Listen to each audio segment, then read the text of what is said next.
picture that he showed on the screen. It's a deity El, the god El. Pay attention to the crown or the headdress, if you will. This is a picture from the front of the same statue, a little closer, and a little bit from the side here. Now, this headdress is actually the Atef crown. If you go on Webster's online dictionary, that's what it says. Atef is the specific feathered white crown of the Egyptian deity Osiris. It combines the head jet, the crown of Upper Egypt, with red ostrich feather for the Osiris cult. The Atef crown identifies Osiris in ancient Egyptian painting. If you go to Webster's dictionary, Merriam-Webster, it says Atef, hold on, a tall crown with a long feather on each side, shown in the art of ancient Upper Egypt as worn by Osiris. Okay? Here you can see Osar or Osiris with the Atef crown. This is from the papyrus of Nebket. It's actually in the Louvre Museum, and you can see me filming that papyrus on the video entitled Reality Check. Why black people ain't going nowhere. But you might as well put Afro Style Reality Check. It's going to come up. And in here, it's also from the Louvre Museum. You have Osiris in the middle with the Atef crown, and the description for it. If you go on the website of the Louvre Museum and you type Royal and Divine Triad, you can do a search and you will see they mention that he is actually wearing the Atef crown. Now, finally, you can compare the crowns. Okay, first you have the god of the Arabs Negroes, which first is El, but somehow, some way becomes Allah. But that's up to y'all. That's up to the doctor. And then you have the one that I showed you, Osiris. Then again, from the front, compared with another statue of Osiris, and then finally the same statue from another angle. Biblical King's Seal discovered in dump site. This is the royal seal of the King Hezekiah, and here we have an ankh. And finally, last but not least, you need to see it to believe it.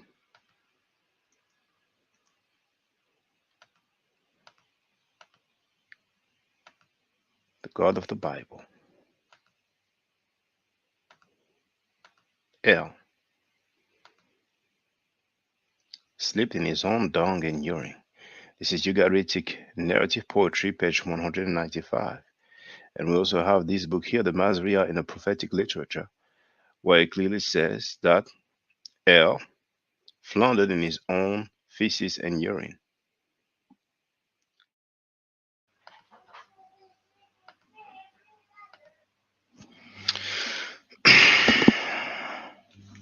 I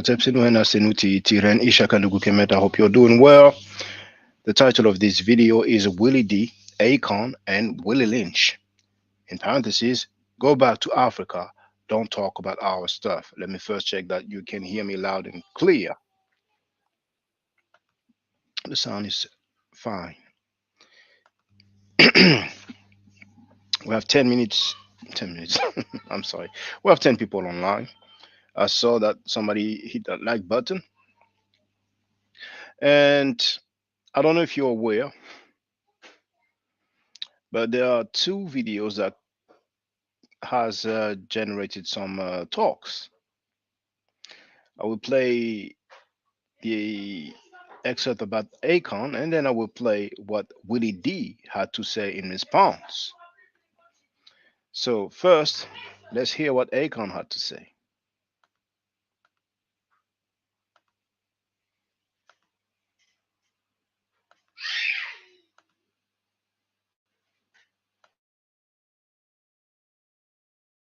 Do you agree, like Nick Cannon and his spreading of his seed? 100%. I agree with him 1000%. Oh, no. That's how life is supposed to be. No. Why not? Because he's rich. No, but this is no. see. Hold on, Wait. Let me finish. Okay, go on. He's rich. He's responsible. Is he? Yes, he takes care of No. every one of Okay, those but children. no, but this is the And problem. the baby mothers with it. No. And they hurt for nothing and they live comfortably. You know, but what about the kids though? What about them? Because this is what I mean about men, right? You guys think that just having kids and giving money is enough. But what about the No, time? No. He's there for every How one of did- them. I got 9. And I'm there for every one of mine. So every single time you're at every single To recital. raise my kids. No, but this is Hold on. Go to be on. responsible, Yeah. to be understanding, to protect their mother, to to give hand with their father and assist with family planning, and to be responsible adults. Okay, but what My about job ain't to quality be time? doing all that extra stuff that all But these what about- holidays and recitals No, and but all it that. Now, is guess what? though. While I'm taking care of my responsibility to make sure the family has a roof over their head and food, if I have the time to do that and show love, yes, I will do that. But my responsibility is to make sure that they grow up responsible, strong, and become a real, input to society. Yeah, but you're not then.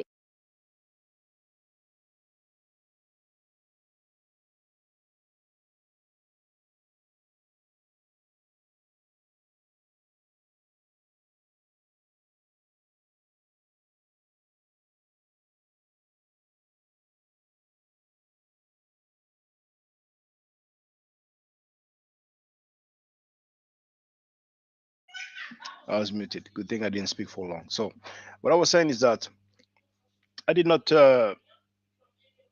take any notes.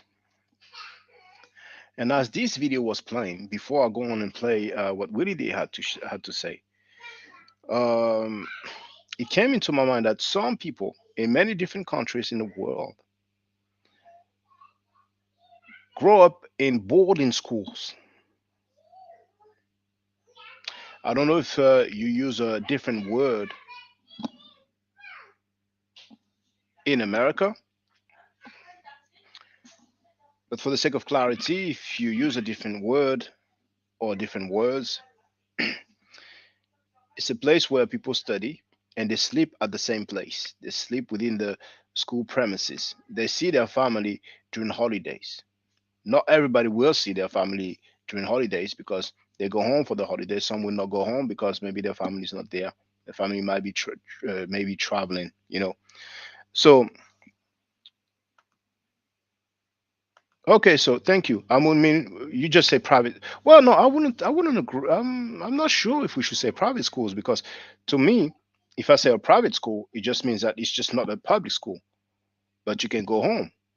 I'm talking about where, but maybe that's a term that people use. But just to make it clear, to make sure there's no misunderstanding, you have some schools where the children are actually sleeping. They don't sleep at home except for the holidays or certain time of the year.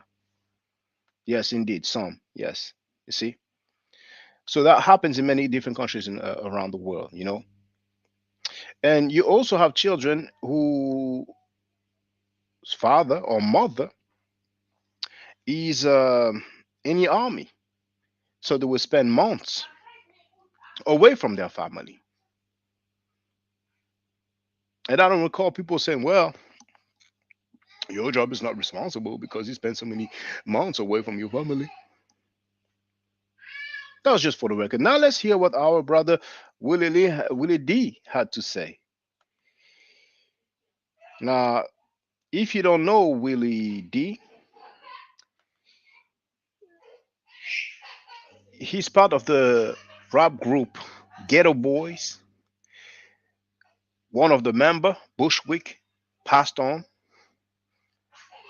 and I like some of their songs. My favorite song is probably "My Mind's Playing Tricks on Me," and I think it is probably many people's favorite songs. Another song that I like from them is "Yes, Yes, Y'all." I respect Willie D because it's outspoken.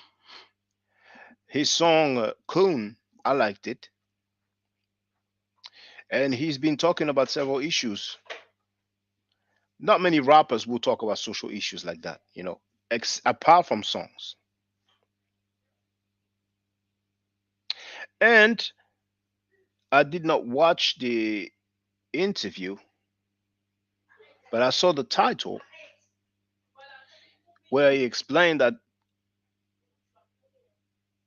if I'm not mistaken, he didn't go to Bushwick's funeral because he never used to get along with him. And I'm like, I respect that, because, you know, some people like to pretend, you know, hey, it was what it was. There was still a group that did that thing, you know.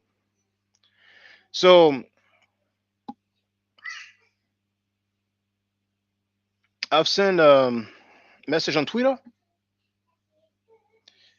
and I told him that he's welcome to get on. So if you know him, or if he happens to hear that, all he has to do is just let me know that he's here. Oh well, the problem is that oh yeah.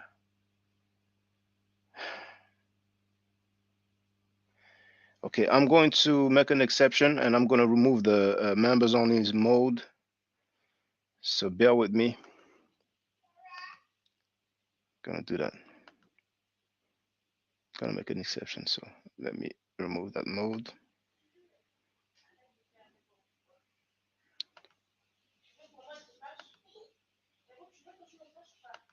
There it is. Anyone. I'm going to verify that it has changed. There we go. Everybody can type in a comment. So if he happens to be around and he has time, and you know, he can let me know he's in the chat, and I can, you know, share the invite link.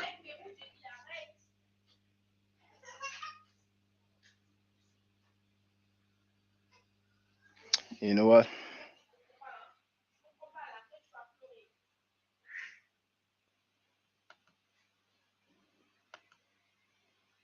I'm gonna send an invite link now. There you go. I'm gonna do that. Link to get on the panel. All right. So he's welcome. If he wants to get on board, we can talk. So I'm not planning on disrespecting Willie D. Actually, most of the time when I go online, I don't really intend on disrespecting people.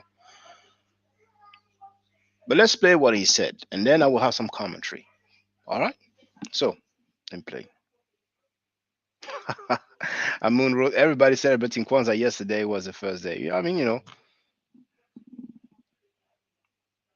to each his own, you know. They want to celebrate the fraud holiday. It's on them. So,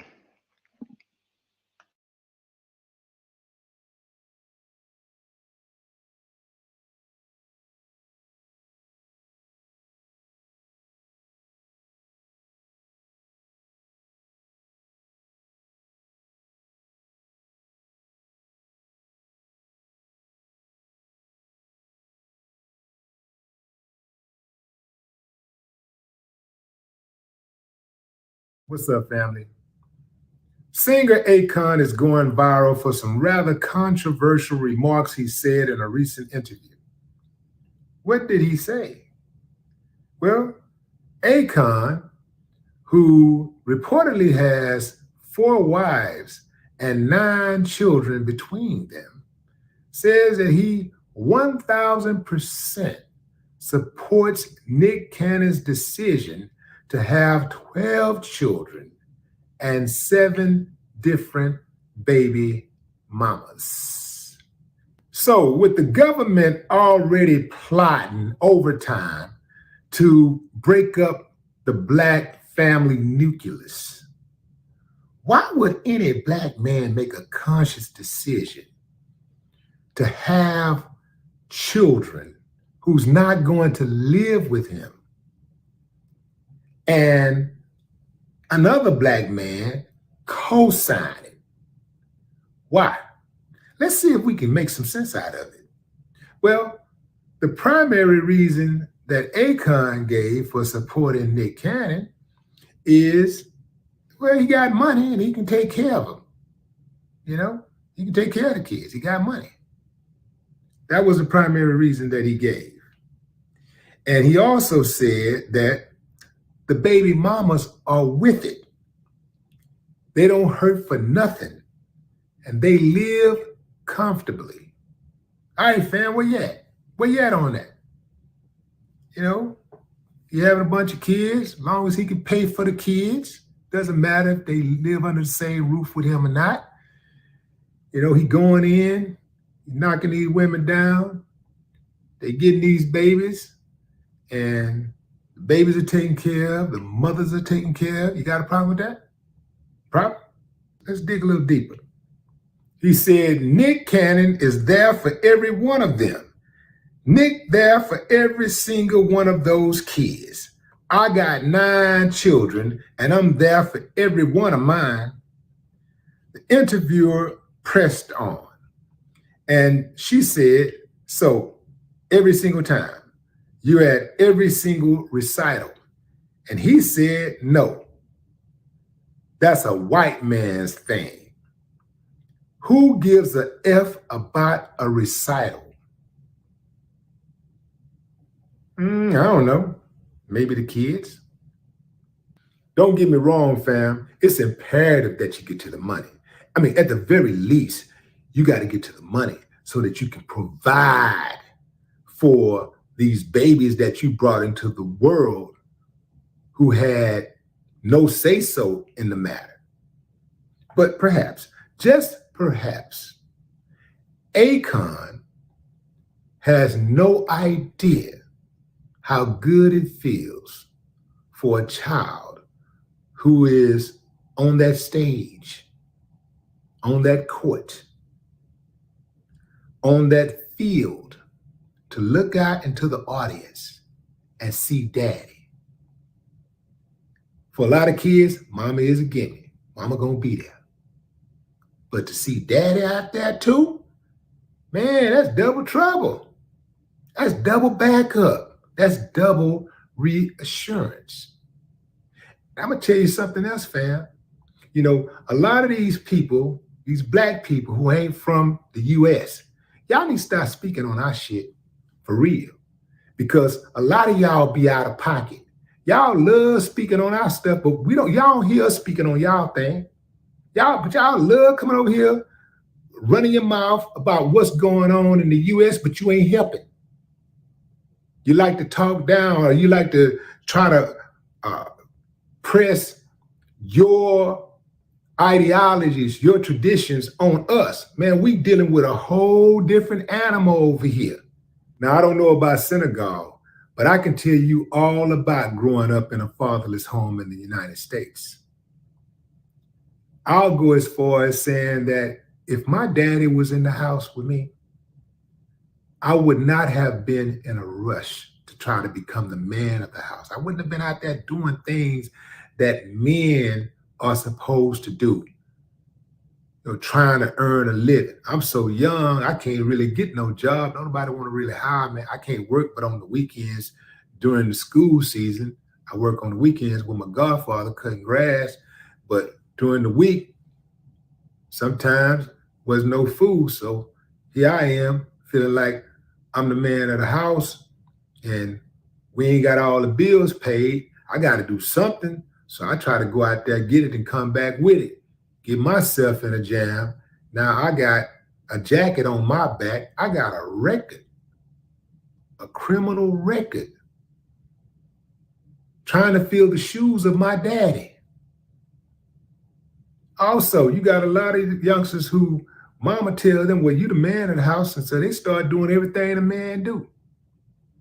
Having sex, babies, arguing with their mamas like their mamas or their girlfriends or wives, cussing, drinking, smoking, all that stuff. When you dismiss children's feelings, you end up with school shooters. You end up with girls selling their bodies. You end up with your boys running the streets and joining gangs and robbing folks, sticking guns in folks' faces. You end up with your child somewhere in the gutter with a needle in their arm, OD'd. You end up with them sniffing cocaine and all kinds of things. You end up with them jacking people for their cars. You end up with them having mental disorders. Just about every survey that has ever been conducted on the subject has concluded that there is a direct connection between children who have their fathers in their lives, present and available to them on a day-to-day basis, and their life success, their mental health, their ability to have healthy relationships. It all goes together. So when you hear somebody like Akon, especially, who has such global influence, a lot of people listen to dude. You know why? Because he got money, because he's successful. People listen to people that got successful. They think, well, damn, if it's good enough for him, it's good enough for me. Especially if they look at him like an idol or something, like that's one of my guys. Oh, I love Akon. Like if they're a big fan, they may really be invested in his opinion. So it got weight. It ain't no situation where, well, you know what, man, you know, that's what they want to do. That's what they don't hurt me. Yes, it does, fam. Because guess what? Those kids who have those problems, those mental problems, are going to take those problems and take that attitude out into the world. And they are going to project those attitudes and that energy, that behavior on society at large. They're going to project that energy on your children, my children, your grandchildren, my grandchildren, you, me, and everybody. You see it all the time. You see this stuff happening all the time. And every time something happens, if they end up in court, what do they always say? Well, single mother, daddy wasn't in my life. Fam, we got a fatherhood crisis going on. We're in the middle of a fatherhood crisis in our society. We need all hands on deck. Just having money is not enough. Kids need your presence, not just presents, not just cutting a check, sending a check. You see it all the time. People have money. They got nice cars. They live in nice houses, and they're miserable. They're toxic to be around. They can't stay in a meaningful relationship for any significant amount of time. They can't do it because they don't have all the necessary tools. Many of them are hurting because they did not have the presence and the guidance and the coaching and the teachings of their father. All this stuff about, oh man, you got money, man. You got money, man. As long as you can take care of them, as long as you take. See, that's selfish, fam. That's selfish. Now, I know sometimes mom and daddy don't work out and you got to split it up. But going in, knowing you ain't going to have stewardship over those kids ain't going to be under the same roof as you, where you can just reach out and touch them. You can walk in the house and see on their face what's going on with them. You can look at their face. You can check out their mannerism. You can look at their disposition and say, yo, something ain't right, baby. Let me know what's going on. What's happening? You can't do that over the phone. You can't do that on FaceTime because they ain't got to answer the phone. But if they live in that, under that roof, guess what? They got to see you. They got to see me. Sometimes I get it, fam. Sometimes it just don't work out. Mom and daddy give it their best shot and it don't work out. I got that. The best thing that you can do is try to be civil toward one another and get as much time with those babies as you can. And they'll understand that. Because at the end of the day, them babies want to be loved. If they're not, they're going to always, it's going to bother them. They're going to be like, man, why you didn't want me?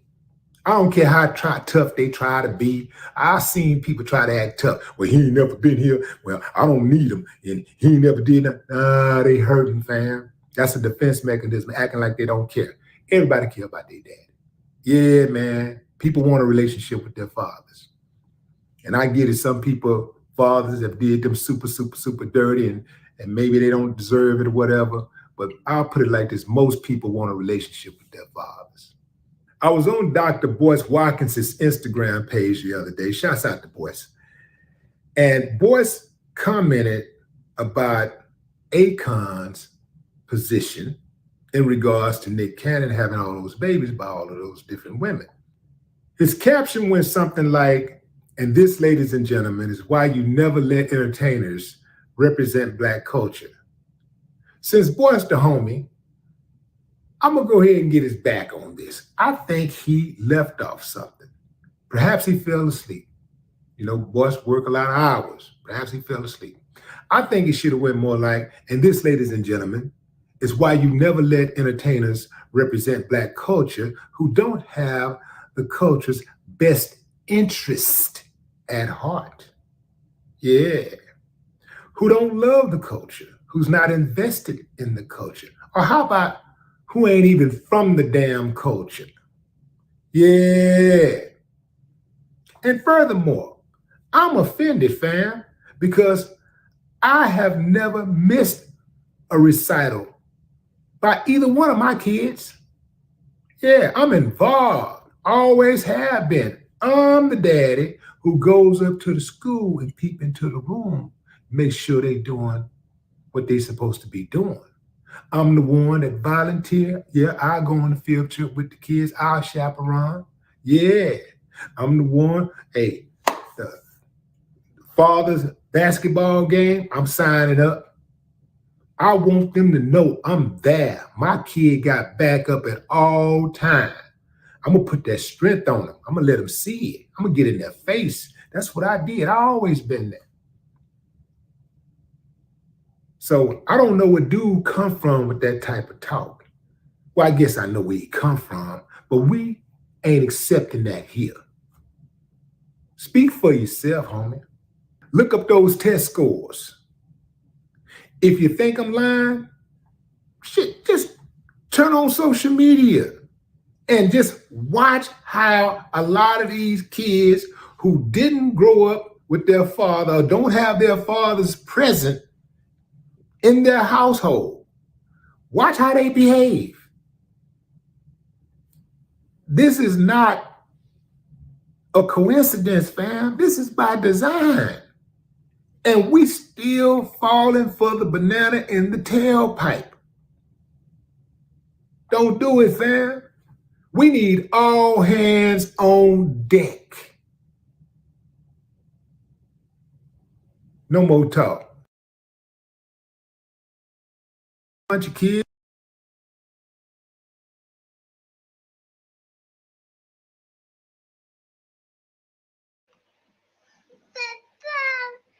All right, so you've heard it all. Tu veux dire bonjour?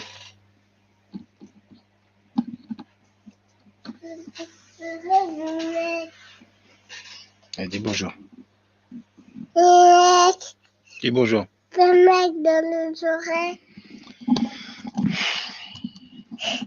Bonjour. Dis au tête. Au tête. Bonjour. Dis au revoir. Bonjour. Dis au revoir. Bonjour. Okay, merci. C'est bon. Oui. Ok.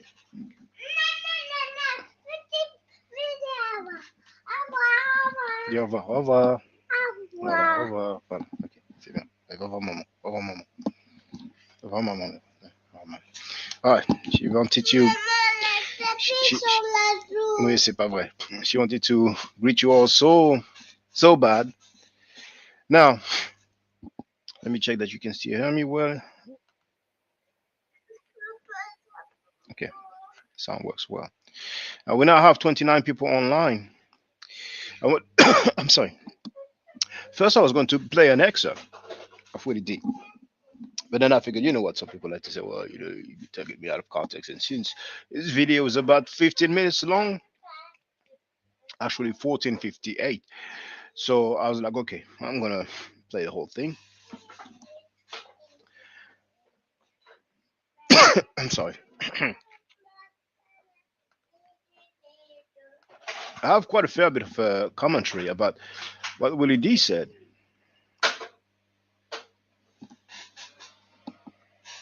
Va là-bas, Miro. Tu fais trop de bruit ici.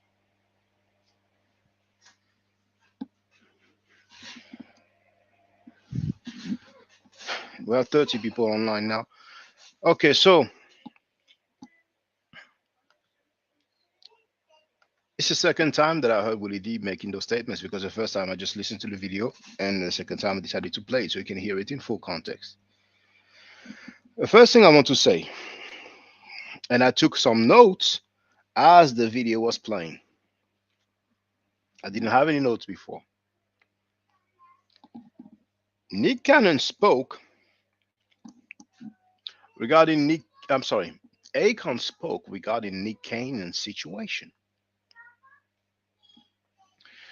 Why is it that Nick Cannon doesn't get any words from Willie D?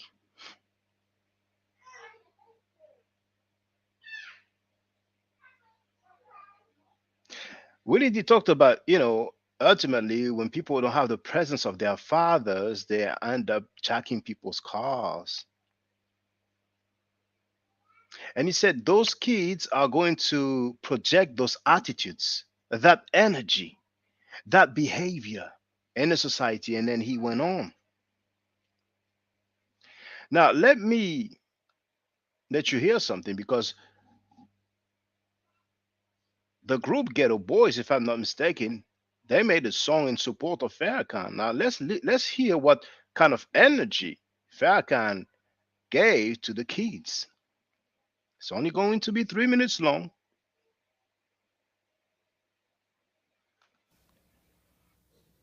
So Shabazz was not permitted to stay in that area, so he took his family into the jungle of East Asia, which we now call Africa, to make a people close to nature. And the Honorable Elijah Muhammad said this is the origin of kinky hair, because we didn't have kinky hair prior to that. The hair on our head was like the hair on our eyebrows. The hair on your eyebrows straight, the hair on your head is not the same as the hair on your eyebrow. But the hair of every other people is the same as their eyebrow. Your eyebrow straight, your hair something different. Wouldn't you like the hair on your head to be as straight as the hair on your eyebrow? That's why you're so busy frying it. That's why you're so busy pulling it. Because your nature tells you that the kink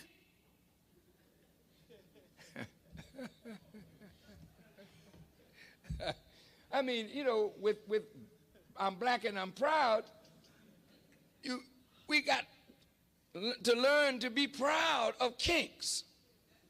Because most of your family of other black people on the earth, jet black. They didn't have no broad nose and thick lips and kinky hair. They were dark-skinned people, jet black. But they had straight hair, a thinner lip, a thinner nose. But we are marked as a different kind of black person. And we were rejected and despised, not only from the circle of the gods, but we were despised and rejected by all the other dark people of the earth. This is why today black people with kinky hair and broad nose and thick lips are rejected in every society. I want you to hear me well tonight. Yes, sir. Why are we rejected? Because the essence of beauty is in obedience and submission to God. And the essence of ugliness is when you rebel against God. And when you rebel against God, in your rebellion, you are marked with a certain mark of your rebellion, which is the disfigurement of your internal self, which manifests in the disfigurement of your external self. And this is why when you look at our people, wherever we are found on the earth, you find us either disfiguring ourselves physically because we are disfigured on the inside because of rebellion.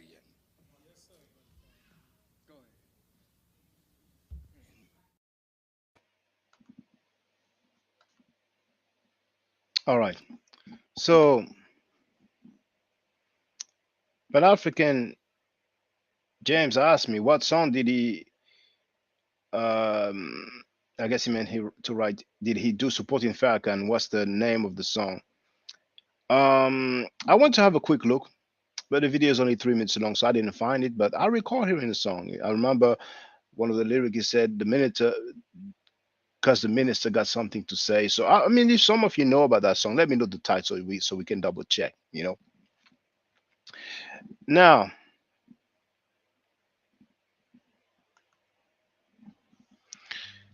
what is worse between a father who is not there at every recitals of their children and these teachings that we just heard coming from Louis Farrakhan?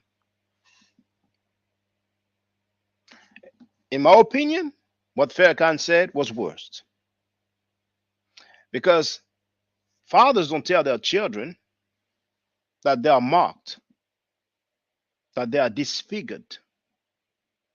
They don't tell them about the essence of ugliness when it comes to their phenotype or physical appearance.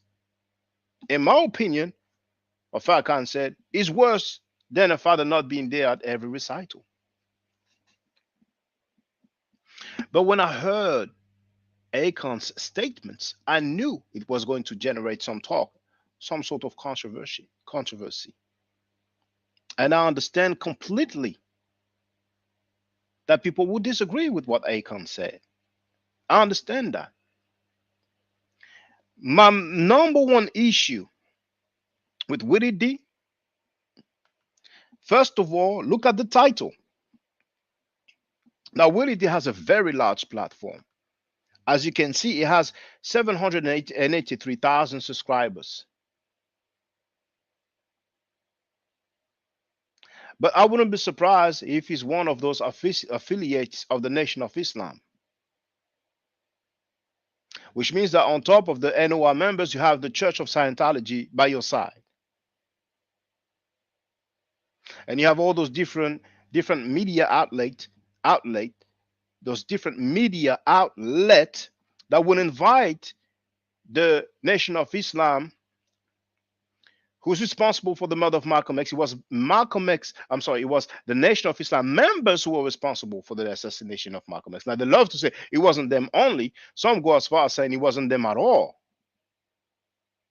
But like I've played before, Farrakhan himself said, Our zeal, our love and hatred, our ignorance was manipulated by powerful outside forces. And the result is that members of the Nation of Islam were involved in the assassination of Malcolm X. All right. So he said it himself. Because there are some books that are coming up when people are going to try to reinvent history. Malcolm X was killed mainly for speaking about the non-white secretaries, some of them teenagers, that Elijah Muhammad had babies with. Those women filed a paternity suit. They wanted Elijah Muhammad to provide for their children. But we don't hear all these righteous talk about fatherhood then, because all of this gets a pass. Whether somebody has children with teenage secretaries, and the organization years later have the nerve to tell the world that those were wives, disrespecting the legacy of Malcolm X. Malcolm X being killed, his memory being disrespected, those people running with the Church of Scientology, those people teaching us that we are marked and disfigured. That's all good. It gets a pass. The Hanafi murders, a whole family decimated because the head of the household criticized Elijah Muhammad's doctrine, which is not Orthodox Muslim. The Nation of Islam members know very well that they will not go into any Islamic country talking that doctrine that they have, that Prophet Muhammad is Allah, yes, that Prophet Muhammad is Allah, born in 1877, and he had a father called Alfonso and a mother called Baby G. They know very well they will not teach that in Saudi Arabia or any other Muslim countries. They will go there, they will visit those countries, but they will not talk this doctrine there. So if you respect your own members, why teach them something that they can only apply or teach in America? Some will say, well, we have the Nation of Islam in other countries. It is true. But in Muslim countries, in the so-called or alleged best part of the planet Earth, according to their teaching, they will not teach that.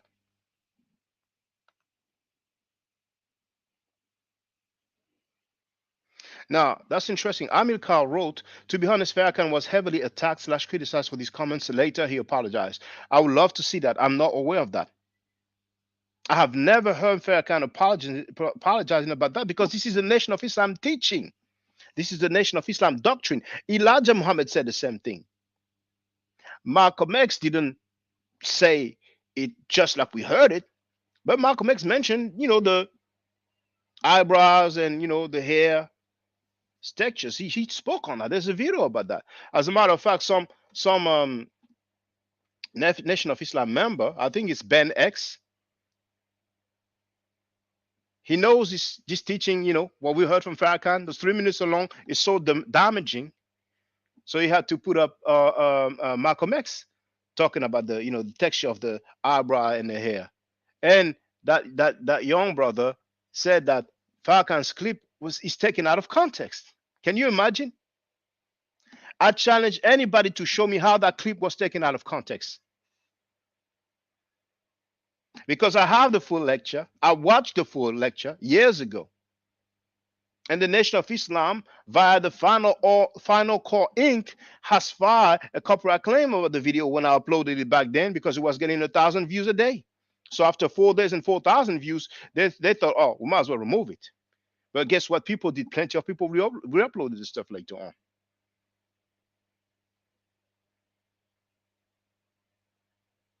So I would, yes, I don't think you will find it. I don't think you will find it, brother. You'll be hard pressed to see Farrakhan apologizing for any of Elijah Muhammad's teaching. This is the teaching of the Nation of Islam. So our Storworth wrote, wait, the NOI says Father Muhammad is Allah? Brother, I'm not criticizing you for not being aware of that, but the Nation of Islam teaches that Father Muhammad is Allah. Yes. Now, let's hear it from the horse's mouth. We have time, don't we? But before I continue, remember, so far, you see the title of Willie D? With 783,000 subscribers. He wrote, go back to Africa, ? Exclamation mark, my bad. Now, he did not say those words in the video, but that's the title. And he added, Akon needs to stop speaking on black folks' business in the US. And I will touch on that's really the main thing that bothers me coming from Willie D. My brother Willie D, I don't know you. You don't know me. You might not care about what I'm saying. I'm not disrespecting you. I like you as an artist, as an outspoken person. But in my opinion, you are wrong in saying that. And I will elaborate, but I want to show and prove, because our people don't have all the information, just like I don't have all the information. Now, earlier, Brother Ahmed Carl wrote,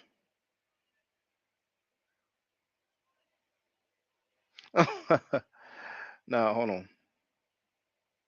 He wrote kind of hypocritical when he contributed to gangster rap and that BS Black American culture. Well, I'm just reading.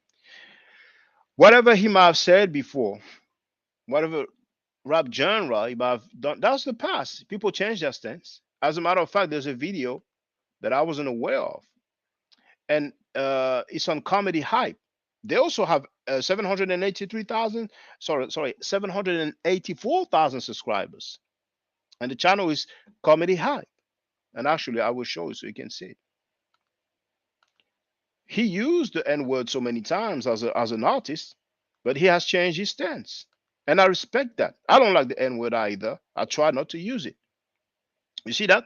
Willie D opens up on checking Aries Spears over N word. And he says, for an episode of the Comedy Hype News Show, legendary rapper and online voice Willie D stops by for his talk with comedians Pierre Capone, Vanessa Fraction, and host Symphony Thompson. He opens up about his dislike for the N word, and I applaud that. I applaud that. The brother Shaka Ahmos with two Ks, Shakka, Ahmos. He has an album that many of you don't know about, but he had issues with the publisher or record label. But he had, Black Power Records, and the album I think was called For Black People Only. And he has a song called Ban the N Word. See, I purchased his album way back. A beautiful song, good message. So I applaud our brother Willie D for no longer using the N word. People change their stance. But here, let's have a look at Elijah Muhammad, because some people don't know that the Nation of Islam teaches that Muhammad is Allah.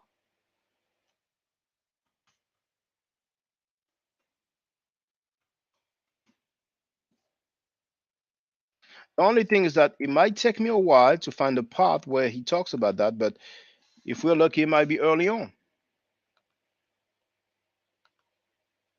Just so that I can substantiate what I'm saying as usual. It's a good habit that we should take. And for people who don't have that habit, why not have a New Year resolution? It's only a few days away. The characteristics of the white man is evil. He was made like that through nature, now we say. Naturally, he was made like that. We would say, then devil. We can say a devil cat out there, a devil element, or a devil we could call most any grafted thing a devil, you see. But actually, when we say Satan, we mean a man or a people that their wickedness is not, say, confined to themselves. It spreads, and the others is affected by their wickedness. And the white man, we say, is the devil. Why? Because of his weak physics. That this is the Son of Man that the Bible say that prophesied that will come in the last days of the world, and that I couldn't get that out of me. And I shook hands with him, and I said to him, I say, you are the one that the Bible prophesies that will come at the end of the world under the name Son of Man and under the name the second coming of Jesus. And so he looked at me a little stern, and then he smiled and he put his head down to my beside my head and whispered in my ear and said these words. He said, yes, I am the one, but who knows that? But yourself. And be quiet. His mother, he says, was a white woman, and his father was a black man. Yes, sir. He taught us that he was born in Mecca, Arabia, and that he had come in and out of this country for about 20 years before ever that he made himself known to us.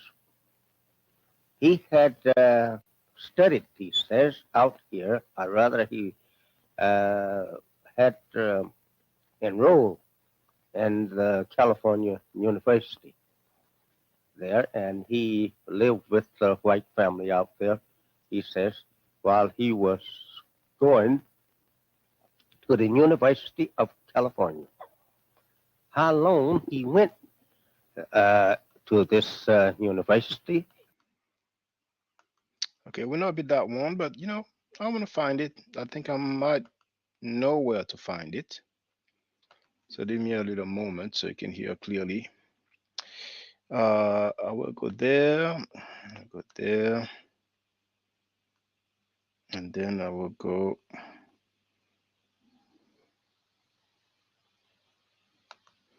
there.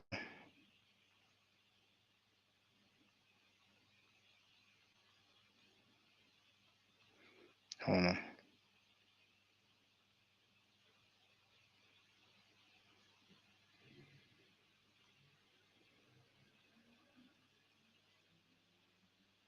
I really want to find it so you can hear it.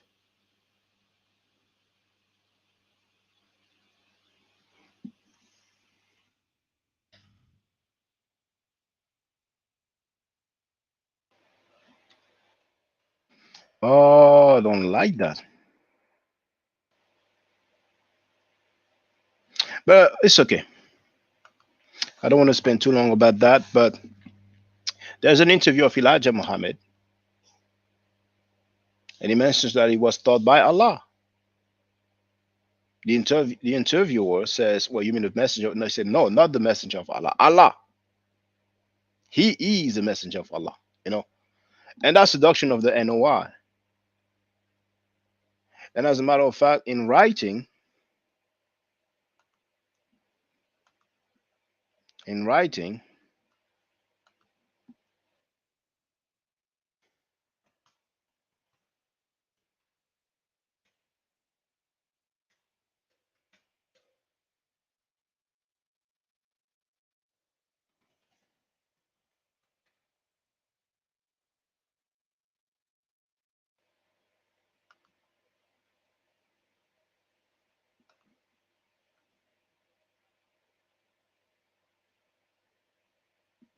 for example, the book about Jesus' history, birth and death, the book where Elijah Muhammad said that you can see the body of Jesus Christ in Jerusalem. If you're a Muslim, you don't have to pay anything. If you're if you're a Muslim, you don't have to pay anything. If you're not a Muslim, you must pay $6,000 and get a certificate from the Pope of Rome.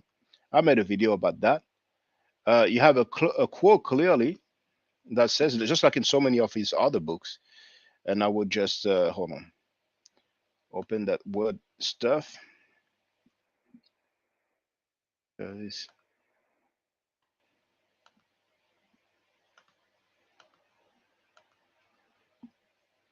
is page 18 of the book, The History of Jesus' Birth, Death, and What It Means. Allah, the best knower, to whom be praised forever, who came in the person of Master W.D. Muhammad. I mean, this is something that is so repetitive throughout the teachings of Elijah Muhammad.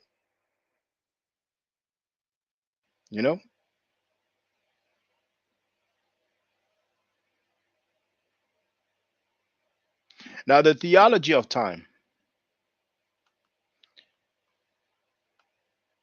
The theology of time, you do have the audio online on YouTube. I don't have the page there, but you can see it says, "That is you and my God, Mustafa Muhammad in person, as the Bible teaches you. You will see God as He is in person in the judgment." Now, I might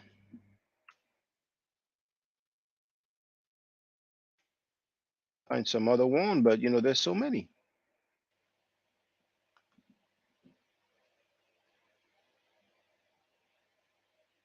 But anyway, I digress.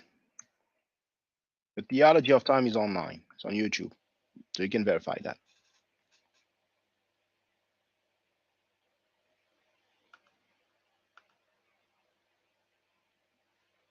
Willie D even said that he's offended because he never missed a recital from his children.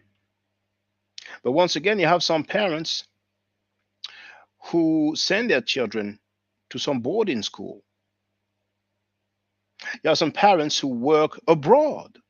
Some parents who work in the army. So what are we going to say about those parents? Now, the part that really bothered me, and I've heard it over the years, this one is not a Willie D exclusive.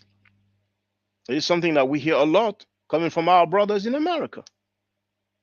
I faced similar statements, and it's that one here. It's only 40 seconds long. It's an excerpt from what you've heard earlier. You might have went over your head. Listen up. I'm going to tell you something else, fam. You know, a lot of these people, these black people who ain't from the U.S., y'all need to start speaking on our shit for real. Because a lot of y'all be out of pocket. Y'all love speaking on our stuff, but y'all don't hear us speaking on y'all thing. But y'all love coming over here, running your mouth about what's going on in the U.S., but you ain't helping. You like to talk down, or you like to try to press your ideologies, your traditions on us. Man, we dealing with a whole different animal over here. Now, the Nation of Islam came up with a whole total ideology, culture. People change their names, change their religion, change their worldviews. Nobody complained about that. But when I hear our brother Willie D say black people who went from the US, y'all need to stop talking about our stuff. And he even added, we don't talk about your stuff. So people in America apparently just talk about the issues that affect America. Now, since when we're not supposed to talk about other people's stuff? Now, Akon might have not been born in America, but he spent so many years of his life in America. So when it's all good, when you agree with everything we say, we your brother, we cool. And one day, if we happen to say something that you don't like, then we're gonna hear, oh, you need to stop talking about our stuff. Now somebody else said the same thing, and I don't want to say his name, and I went at him for that. He told that to a brother who's from the motherland, from the continent, from Africa. And I was like, what? And now I hear Willie D say the same thing. So if I mean, at what age did Akon go to America?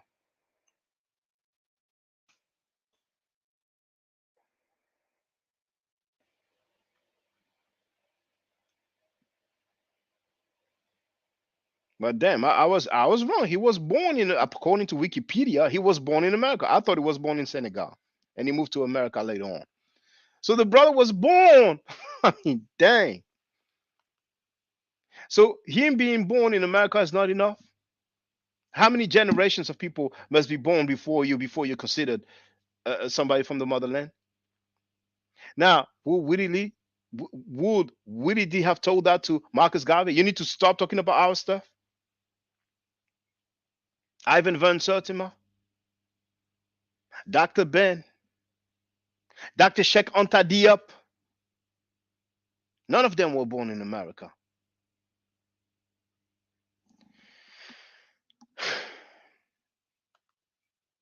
So if some people feel, okay, you're not born in America, so you don't talk about our stuff, you do your thing, I do my thing, please let it be known.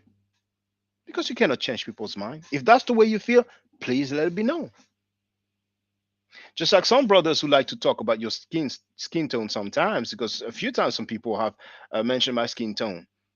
If some people feel like, okay, if you're too light and you can, help us determine the shade where you're considered too light, let it be known from the get-go. Don't act like we cool, and one day I'm going to say something you don't like, and then you say, oh, but look at him, and it was light skin anyway. He has a mixture. And on the same breath, don't try to holler at sisters who are light skins, because so many brothers who talk that talk. So let us know. Whoever feel like, okay, if you're not from America, if you're not born in America, let us know, first of all, how long the person must have lived in America before he can speak. But please say it from the get-go. Say, that's the way I get down. If you're not born in America, you don't talk about our stuff. Let us know if the person must have lived in America for 10 years or 20 years. See, I wouldn't be surprised if Willie D is cool with Tariq Nasheed. I wouldn't be surprised at all. Because Tariq has been pushing this kind of talk lately.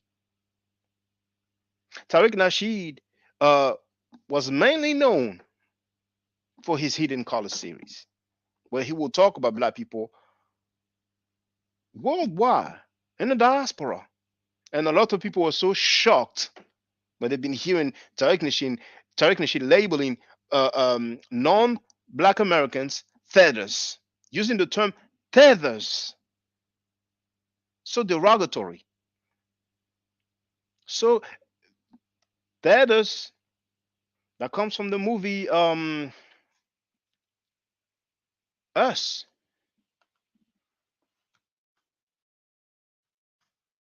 Maybe some of you didn't see that movie Us.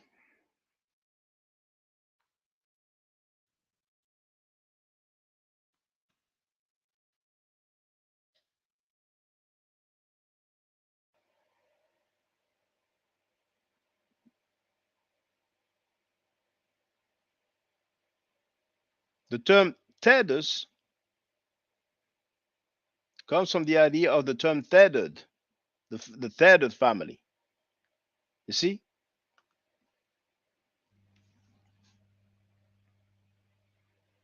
Tariq Nasheed has been disrespecting non-black American heavily, viciously, even Haitians.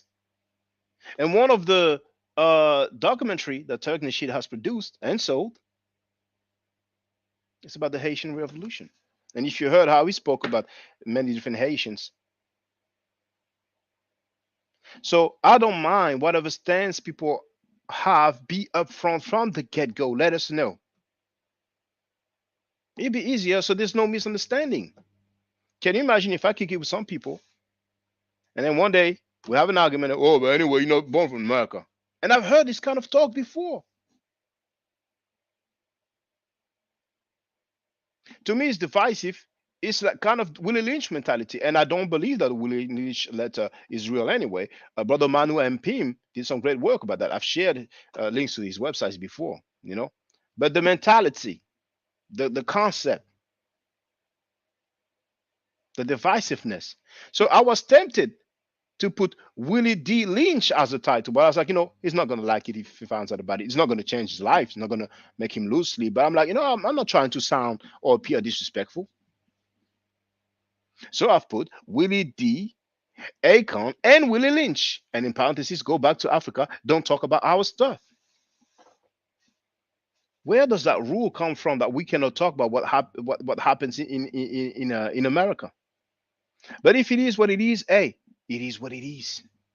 Just let it be known from the get-go. All of you brothers and sisters who feel like black people who are not born in America should not talk. Just let it be known. I want to know. Now let me just go through the comments.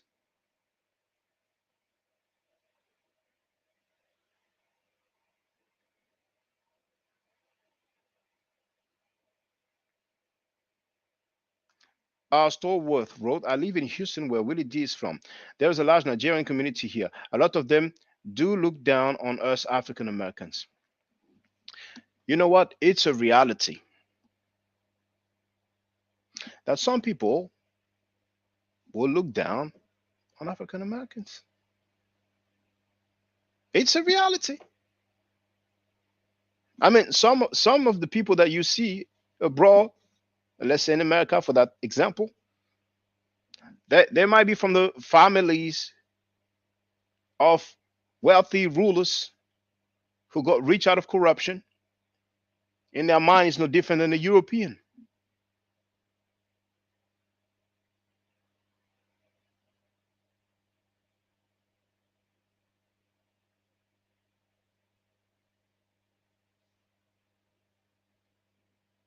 So they are very wealthy. They only kick it with wealthy people. Everybody else that's not wealthy, they don't consider.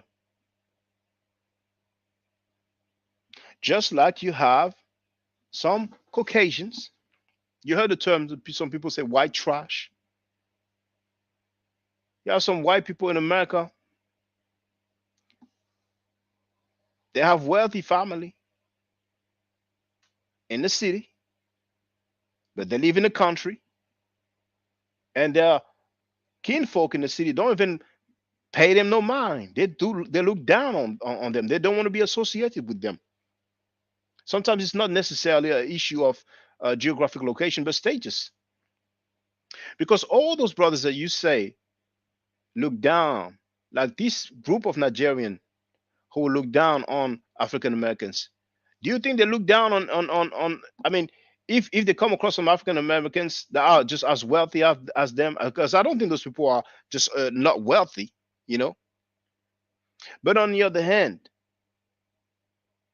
not trying to spark a whole other debate, but one thing that is said many times, you have some people who come from countries where crime is very frowned upon, any sort of crime, stealing and stuff like that. So sometimes they will come across some areas and we'll see people who are up to no good, and they don't want to be associated with them. They don't respect that, because the sad reality, it's a reality. It is a reality. When we look, and it's not just in America, it's the same at other places. You have a lot of young folks, young black folks, not just in America, in other places as well, but mainly it's in the West. Mainly it's in the West, not so much in Africa, where they are proud to label themselves gangsters and criminals. Some people don't rock with that. In other places, I'm not saying no crime occurs in other places, but in other places they might commit the crime, but they will not proudly brag about it. They'll not proudly brag about catching bodies, about stealing and stuff like that. So it might spark another debate, but it is a reality. And you know, there's a cliche that you heard so many times, well, where they look at, you know, certain people with their pants sagging, and you know, it's not the end of the world. Some people might say, well, it's a dress style, it's a dress code, but some people just don't rock with that. Some parents will see wouldn't want their children to hang with people who dress a certain way. They will hear how they speak, the word they use. They might not want to associate with them. On the other hand, it's a reality. I'm not going to deny it. Some people who are not from America will ultimately, but is it the majority? Because we talked about that a while back. Do you feel like it's a majority, really? Black people have love for African Americans. Black people worldwide have love for African Americans. So don't let a minority become a rule. We cannot make a rule out of a minority. Let me continue. We have the Pharaoh. It's been a while doing, sister. Now here we have Morika, who wrote, Akon is concealed and should stop speaking on black people. This is exactly why we need to stop welcoming other races to take part in our culture. I'm over the African community. After this, we don't need it. So Morika wrote, this is exactly why we need to stop welcoming other races to take part in our culture. So now Akon is from another race, Morika? That's the only question I have for you. People don't have to agree with what I'm saying. It's cool. It's cool. But this is my question to you, Morika. Stallworth wrote, I didn't know about the NOI because I was about to join about 25 years ago. I see. The Pharaohtist is asking, how can I join your channel? Well, where's the link?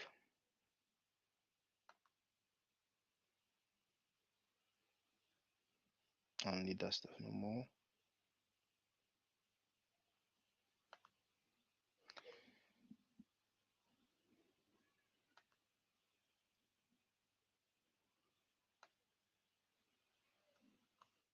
There you go, the Pharaohtist. That's the link to become a member of the channel.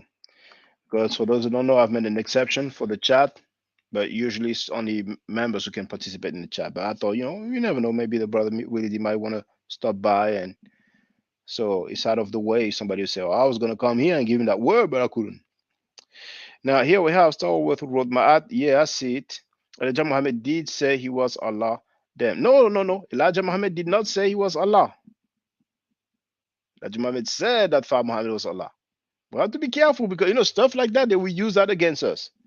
Say, look at these Kemetic people, they have it all twisted, they have it all messed up.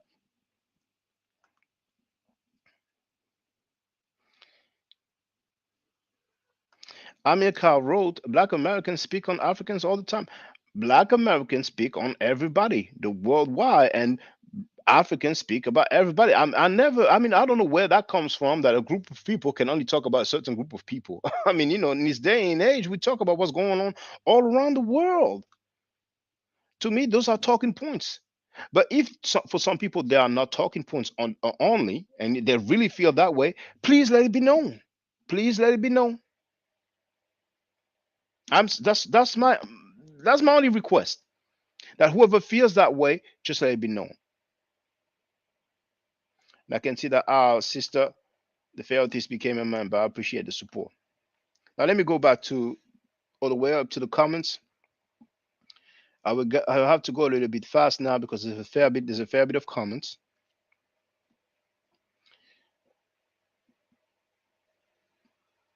Danny Williams wrote, I don't think we should separate ourselves because it's more division.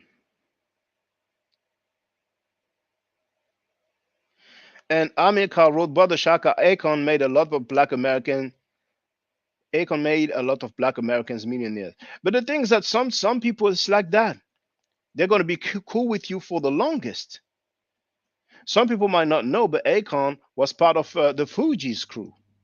You know the Fugees? Wyclef Jean, Praswell, Lauryn Hill. There's a song Fuji La, one of their most famous songs. There's a remix. There's a few remixes actually. One of the remix you can hear Akon on it.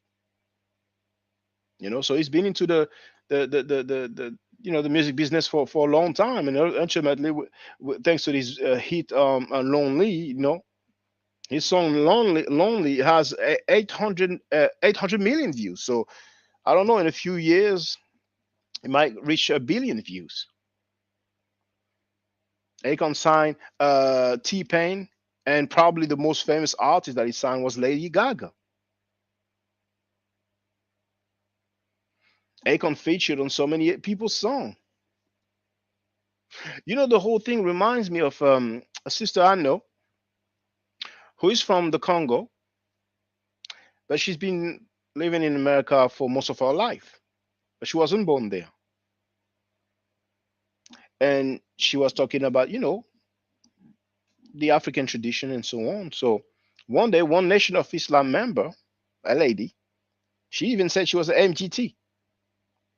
She wrote a video, she put the name of the sister, and she wrote, "Leave us alone!" Exclamation mark, I think it was one. And her video shows basically making the similar divisive talks that we talk. Or leave us alone, we'll have nothing to do that, blah, blah, blah, blah, blah. She even said at the end, I'm MGT, I have many people behind me. It's almost like it was like threatening in the end.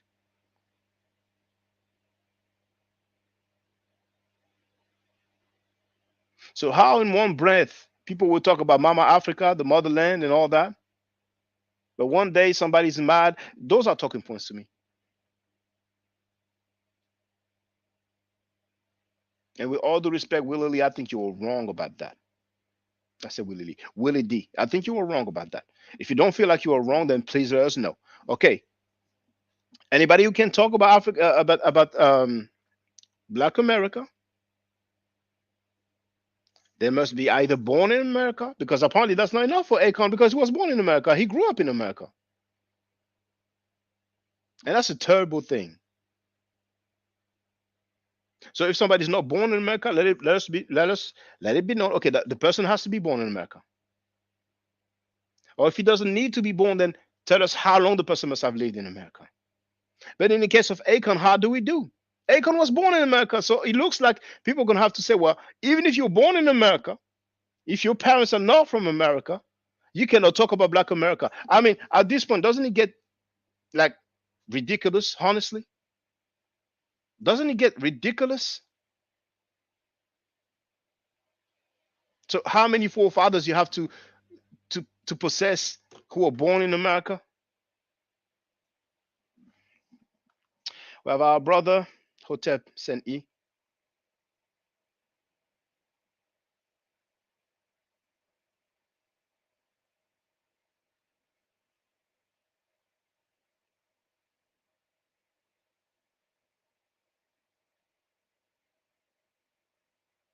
Now, Pan African James wrote, I'm shocked that you're offended.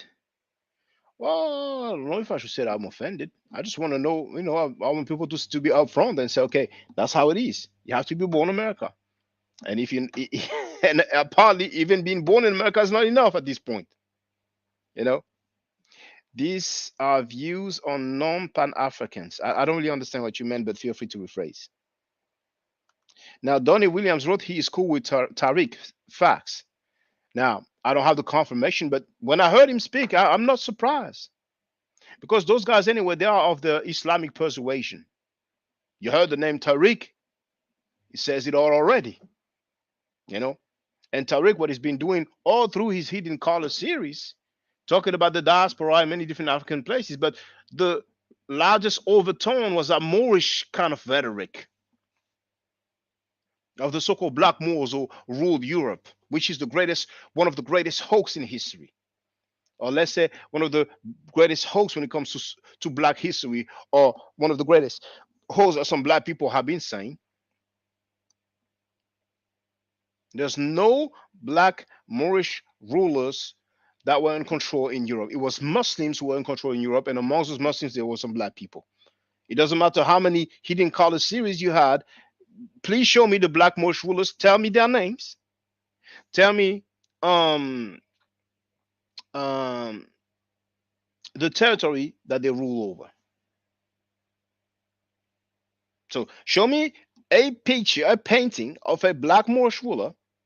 Tell me his name and tell me which territory that he ruled over. Because the Moors are very skilled at showing you so many paintings of Moors. And one of the most famous paintings of a Moor is an eunuch. You know those guys, they cut the penis off so he can be in charge of the harem. So that's what they are proud of. So they might show you the two guys playing chess, but even in the #1 book for the Moors and the Moorish enthusiasts, which is the Golden Age of the Moor, look at the pictures in the book yourselves. And several times you have a group of people that are labeled Moors, but you have a few black people.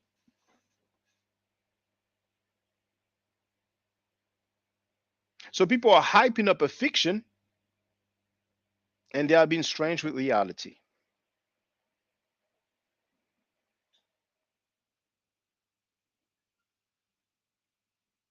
So here it is. Pan-Africanism wrote, I'm sure that you're offended, Chaka. These are non-Pan-African views. This is normal behavior from people with non-Pan-African viewpoints. Brother Pan-African James, first we need to establish how many Pan-African organizations we have. Now, I don't want the full amount, but can somebody name me some Pan-African organizations? And then feel free to ask those Pan-African organizations what their stance is regarding the Nation of Self's teaching that we are marking this figure and the essence of ugliness. And you will notice to your dismay, Brother Pan-African James, that no or nearly damn near you'll be hard pressed to find Pan-African organizations that will criticize these teachings. Pan-Africanism at this point is an idea. There's no mass movement of Pan-Africans. And some people feel like they must be Pan-Africans, but you don't have to be. Nobody have to be Pan-African. Initially, it was for the independence of the African nations, and that goal has been met. Whether or not it is on paper, that's a goal. To me, the analogy that I've been making over the years is that, let's say I'm a maroon. I'm a runaway slave. No, it's over. You're not a maroon. You're not a runaway slave. Stop it. Now, I know some people make analogy with the plantation and having to work, but, those people, extrapolation, just good talking points. Just like we have so many people who talk that black talk, who talk that revolution, they are anonymous and unidentified, hiding all the way. Because the man will get you. No matter what you do, they know what you do. You know what I'm saying?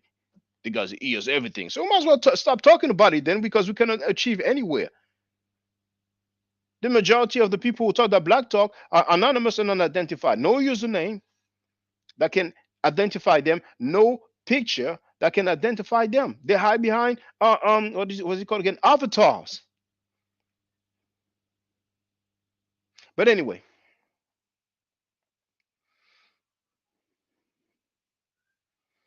I don't agree with that. King Paul wrote, "Black Americans think, act, and speak like they are slave masters." I don't agree with that. I don't agree with that.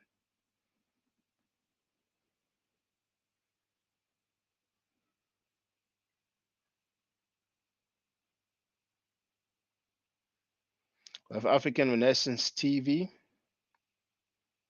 Now, this is a reality. America wrote, like some black Americans don't look down on Africans. Stop crying. Now, there was a documentary about the Zoe Pound. And in that documentary, they talk about Haitian Fridays. I talked about it before. It's on YouTube. I'm sure that documentary is still on YouTube about the Zoe Pound. You know what Haitian Friday was? Every Friday they'll pick on a Haitian to beat him up. They fought back. Next thing you know, we have Zoe Pound. So maybe if people were not picking on the Haitians every Friday, they could have been scientists and whatnot. You know, I told you about the group, the Fugees. There's an interlude in the album The Score. And in the interlude, I think it's in the album The Score. I don't think it's the first one that did not really sell too much, but it was kind of praised in terms of artistry. And then in the interlude, you can hear when he says that he's Haitian, or somebody says that he's Haitian. This is, Wyclef, going along with the interlude. He's being dissed. He's getting dissed just for being Haitian. You know? So it's not just in one direction. You have good and bad everywhere, my people. You have good and bad everywhere. And I'm not worried about offending some of the views held by people in America, because I've been saying for so many years, the people who support me the most, they're my people in America. African Americans, Black Americans. All those years, the people who have been supporting me the most, that's what it was. And I almost forgot, but I went through that. When back in the days, the people who talk about that black talk now and black power now, when they became weak and allowed all those people to teach that black means death, that Africans are living a jungle life, that Africans are not civilized, and I stood up against that. I was slandered, disrespected. I lost several accounts, and I was told that I'm an agent. Some of you didn't see, some of you, and it is what it is. But we were on YouTube when there was a 10-minute limit. So when we would upload an hour video, it would be 6 parts. There was no chat.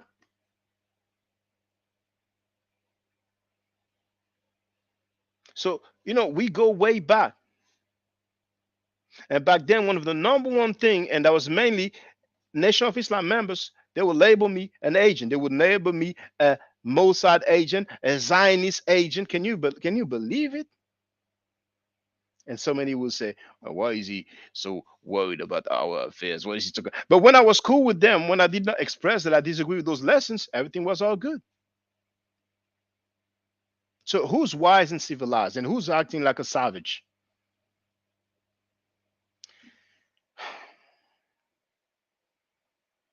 Man, I had so many people who labeled me an agent. That was weird.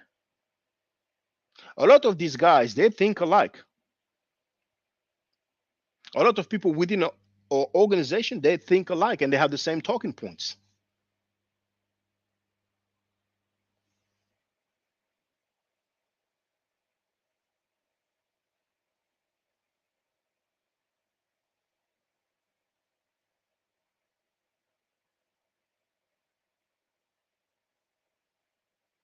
Now, Carl wrote, I think most Africans don't like the violent Black American culture, specifically the gangster culture and the disrespecting woman. We are there for opportunities. It's not just Africans who are in America for opportunities.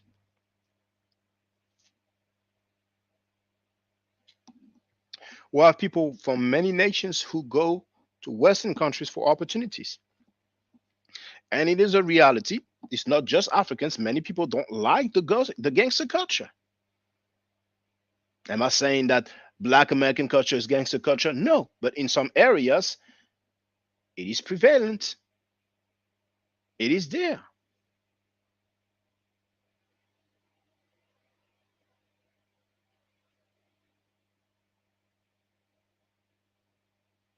And if we have to keep it real, we know so many people who are not there for their children. When you see them in the street, hey, what's up? How you doing? You don't. Hey man, I gotta tell you, you're not there for the recital of your child. That's not good because your child, you know what I'm saying, is gonna project that energy. It's gonna project. No, hey, what's up? How you doing, man? What's up, y'all? But when it's a non-Black American now, oh, now we hear all this stuff now.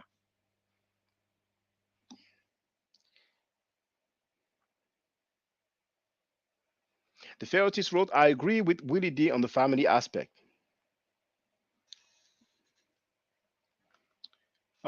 King Paul, you're quite antagonizing. He wrote, Will is just a hater. He loves to think his opinion means something. His opinion means something. Opinions are very important. And as a matter of fact, in life, it is very useful to listen to the opinion of people who disagree with you. African Renaissance TV wrote, what did Akon say? Let me play it. Oh, actually, another question for Willie D before I get to play that. Now, I came across this just by luck, by hazard, by chance, by coincidence. This is Ice-T's wife. Ice-T is another rap legend, and his wife has posted herself on her Instagram a video of their 7-year-old daughter twerking.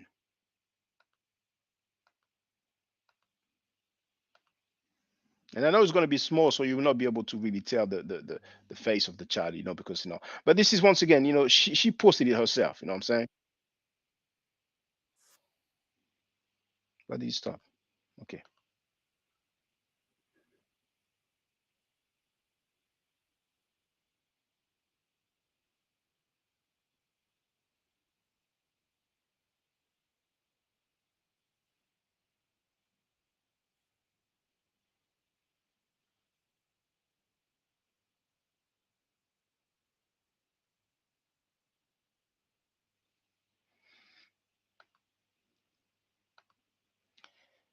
So you've seen that, did you?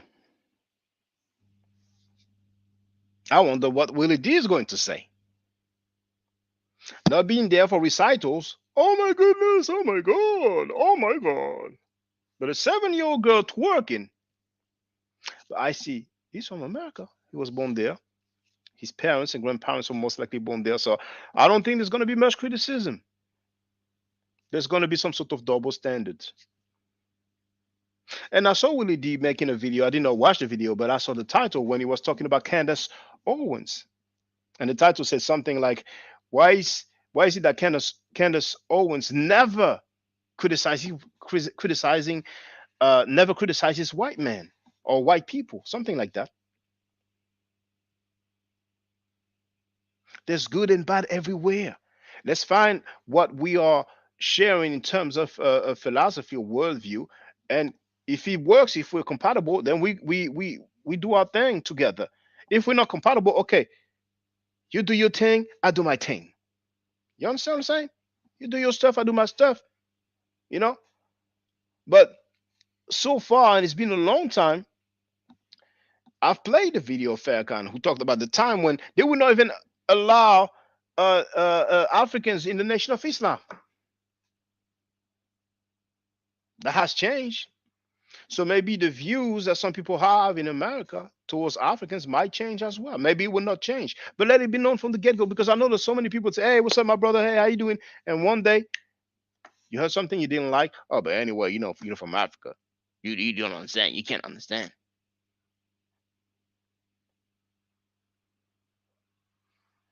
I mean, I had some Asiatic black men try to break down to me why they're still defending the teachings that says that Africans are living a jungle life. Are you kidding me? There's no excuse for that. It's a choice. You're not forced. Nobody put a gun to your head and say you're going to teach that until you die. Can you imagine if some Africans had some lessons that says that black Americans are living a jungle life? Well, the Nation of Islam has that in their lessons. And all those media outlets, nobody talks about that. Nobody talks about that. And they call that supreme wisdom.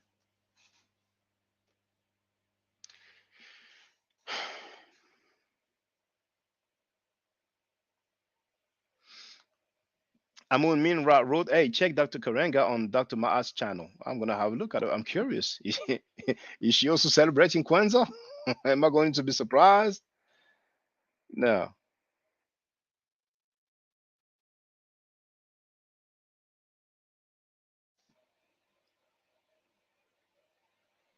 So Akon actually was born in St. Louis, Missouri, but he spent significant part of his childhood in Senegal.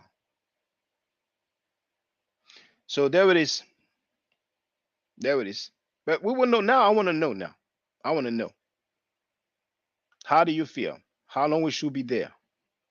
So let me see Dr. Maat's channel.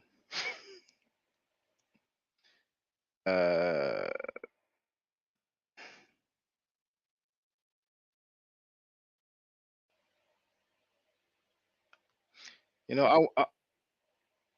my goodness, she has Karenga.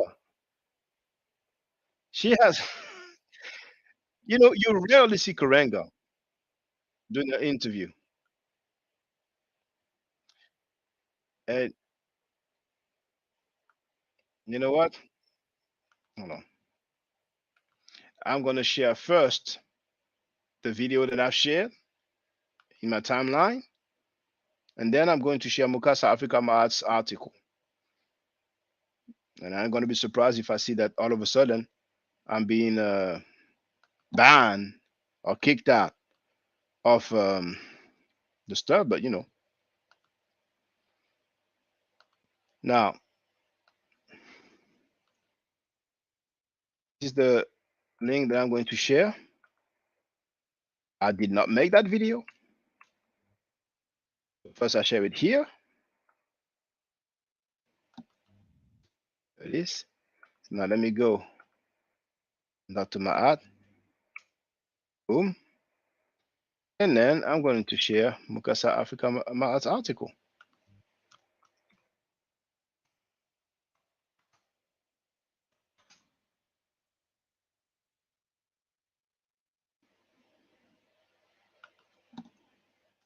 I mean, sometimes you have women who talk about, this guy's paternalistic, the guy's not protecting us, and the guy tortured black woman.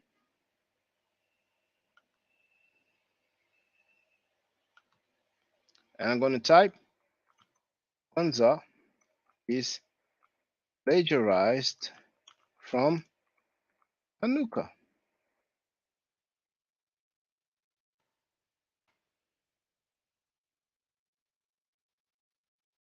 Go in the chat.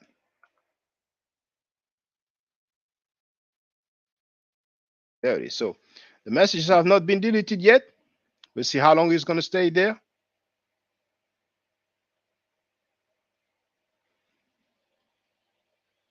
But I'm going to watch as we proceed out of curiosity.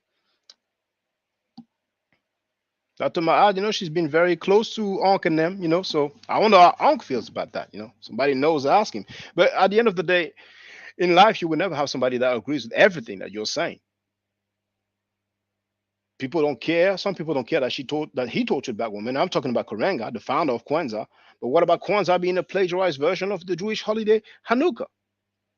I mean, we might as well just be Abrahamic. We might as well just be Jewish. Why go to the copy when we can go to the original?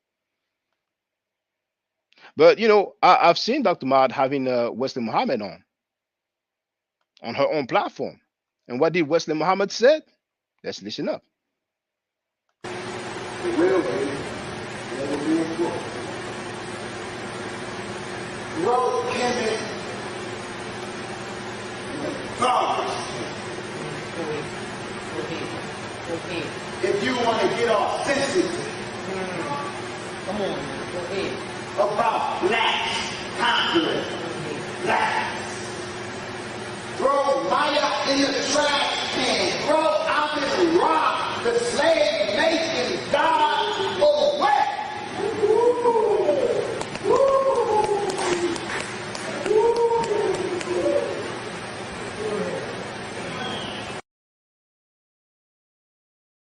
So the sister is called Dr. Ma'at, but I don't know if she's Kemetic, Now, Dr. Ma'at has not removed my comments yet, but she removed somebody else's comment. The person wrote she better not be in the same room along with him, so she deleted the comment, But so far my comments are still there, Let's see how long it will be there. Now, let me continue. Where was I?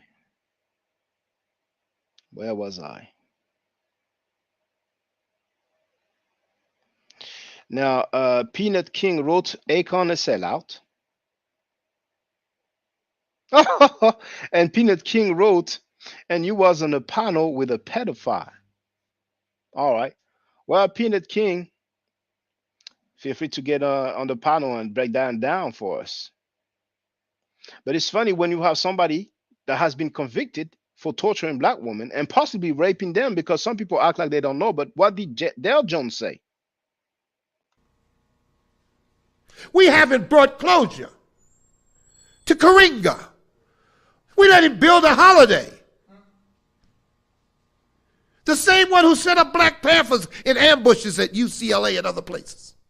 The same one who tortured his wife and another woman brutally, sticking bottles in their vagina, using electrical shocks, and the FBI saved him. So,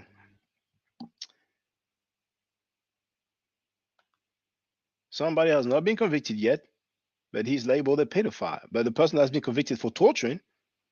Now, the rape, of course, the transcript of the trial disappeared, so we don't have the whole the whole deal. But way back, we heard what Dale Jones said. And if you call a platform and somebody is accused of committing something, happens to be on a platform, then you should run and get out of the channel. But the sisters intervened the guy who tortured black women, who plagiarized a Jewish holiday, and he just said that he was an agent, that he fought against the Panthers. They'll come up with a nice book and a nice holiday, and all of this will be washed away. To each his own, man. But my comment has not been deleted yet. Maybe it will not be deleted. I will just have a look. So,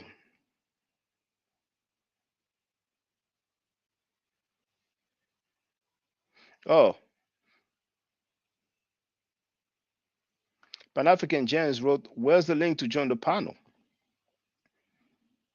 I'm going to share it again. Link to get on the panel. There it is. Now, Peanut King wrote, Kemet is for pedos and fruitcakes. Take advantage, because normally the chat is for members only. But that was just in case Willie D wanted to come and say what's up, Because when you have the chat for members only, you avoid people like that. Anonymous and identified, they come up with statements like that. Since when Kemet is for pedos and fruitcakes? But anyway, knock yourself out, Peanut King. Take advantage, knock yourself out. Take everything, get it all off your chest. Get it all off your chest.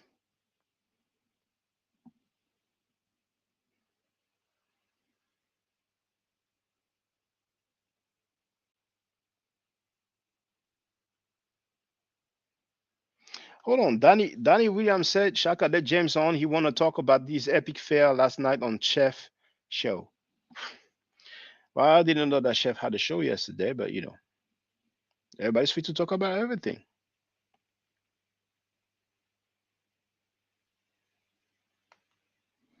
Now, Wab Funk wrote Ngozi is posing in the conscious community with his twisted take on genetics. The fact is, North Africans today are Arabs. Well, they are not Arabs, they are Berbers for the most part. And they were not always, especially not 100,000 years ago, as he wrongfully claims. I don't agree with everything that Ngozi says, but if we dialogue, we get some clarity. Ngozi is not anonymous and unidentified, so we can talk. Now, Rain Falling Sons wrote, FBA is sufferable. Black liberation will become from Black Americans. It never has. Most Black leaders were immigrants from the Caribbean, and none of them were inspired by Marcus Garvey. I mean, we have good and bad everywhere. We have plenty of leaders who are indigenous to America.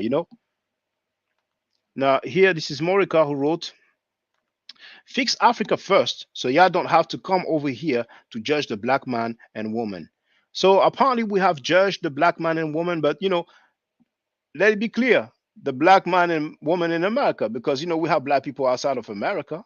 I mean, but I think it's just the way she put a sentence out, because you would think, I know the only Black people are in America, but I get her point. Well, okay, we're supposed to fix Africa first. How would you feel if we say, wow, fix your streets, fix your neighborhood first? We do what we can, and if you guys feel a certain way about Africans, at least you let it be known. Now this is just a username, but all those leaders or organizations that feel the same way, let it be known, so we know from the get-go. Because if, for example, the people on the motherland manages to get it together and he's doing very well, let's say Akon succeeds in building his Akon city.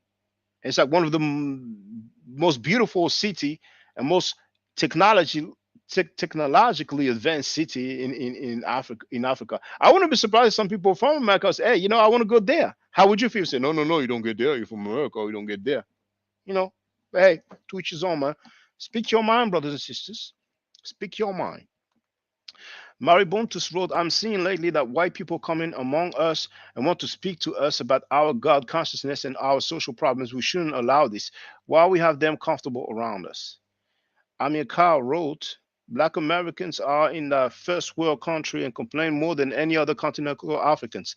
We Africans come from poor countries and don't have the luxury of complaining. Let me see if my comments are still there. Well, they're still there, so apparently they will be there to stay, so good. But if you guys love Kwanzaa and Karenga, I mean, you might as well just go and listen to it, because you don't see that guy doing interviews very often, To all those who talk that black talk, he's not with a black woman. But she has a wig, so, she looks black, that's good enough. The funny thing, we don't hear, she's not a sister from America. He gets a pass. And some people get a pass, for whatever reason. It's like that. So, can close this. Now, Donnie Williams wrote, Maachi rock with Tariq as well. Yeah, I mean, people are free to do what they want, They're free to do what they want. I wonder how she feels about Tariq disrespecting non-Black Americans, But, sometimes ultimately, hey, it is what it is, man. What do you want?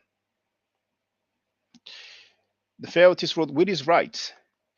People are playing both sides and Black Americans get nothing in the end, but another battle fight. So what should we do, Sister the Ferretis? What should we do? Should we tell non-Black Americans, okay, well, part of us and we do your thing, we do our thing, you do your thing? I mean, if that's the case, I just want people to be upfront and say it. But dang, with that mentality, when there was a Garvey movement, they would have told Garvey, hey, no. You're from Jamaica. You grew up there. You're born there. You grew up there. Don't come in here talking about our stuff. Just saying. African Renaissance TV wrote, Black Americans are getting anything anyway. I'm sorry, Black Americans aren't getting anything anyway. Haven't been. And it has nothing to do with other Africans. And I think that's interesting here because sometimes it feels like, hey, wouldn't the Africans be some scapegoat? Wouldn't the Africans be some scapegoat? Who's the enemy? They love to talk about the enemy. Who are they fighting? I thought they were fighting white supremacy. So some people in America who would talk about slavery, they say, oh, it was the Africans who enslaved us. Apparently, the Africans waited for Europeans to come, and then they said, okay, you know what? Hey, we might as well start now. They waited for the Europeans to come in Africa, and then they started selling black folks. You think the Africans are more responsible for the transatlantic slave trade than the European powers who benefited from it, who practiced it.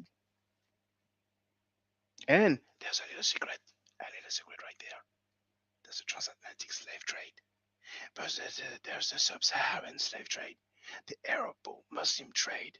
We have all these Asiatic black men, all these Nation of Islam who will be, shh, don't talk about it. Don't talk about our former slave masters because they get a pass. And that's what it is. We have the same religion, so they get a pass. We're not going to talk about that. We're not going to talk about 1,000 years of slavery. And in many cases, it is still going on today. Yes, we'll not talk about it. And if anybody talks about it, then he is a Zionist. He is an agent.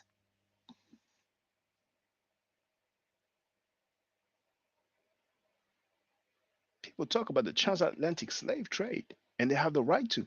But not a word about the sub-Saharan slave trade. There's so many countries in the Gulf, in the Arab world, where black people are enslaved. Then they don't talk about it.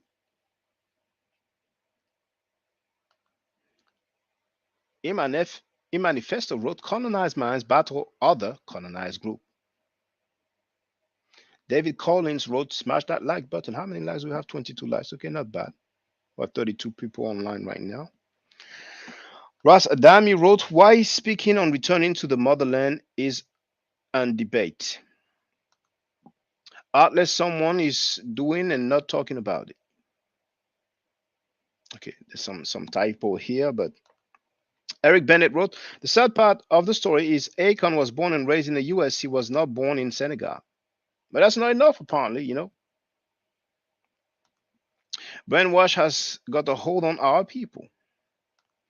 Ignorance and idiocy perpetuated by egomaniacs. Facts. Now, Rainfall in Sounds wrote, Black Americans are the most assimilated, Negropean, delusional of inclusion. Blacks on the planet. Black liberation will never come from them. I don't agree. I mean, dang. And you know, unfortunately,